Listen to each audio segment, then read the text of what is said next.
Tunapendelea kuwajulisha wote wana grupe kama kilalo ya Sange naenda wandugu hivi, hatujui tutakuwa wageni wa nani. Hakuna kwenda Uvira, hakuna kwenda Bukavu. Watu wako ngambo ya Sange hao wanashimama wamama na mavitunga na majembe nini.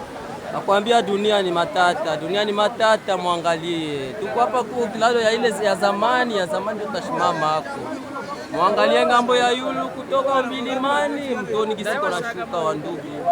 Ngambo ya Uvira mwangalie sasa nao watu wanashimama na magari zinashimama. Kongo ni mateso wa ndugu, Kongo ni mateso.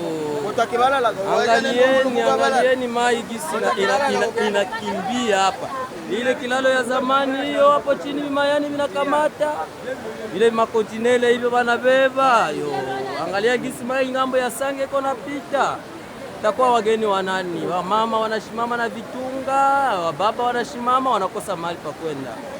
Takuwa wageni wa nani wa ndugu? Okay, hii video muisambaze Kongo nzima waipate juu. Tuangalie gisi wa nani wakubwa wa viongozi wanaweza tusaidia kwa kutujengea kilalo wa ndugu. Asante.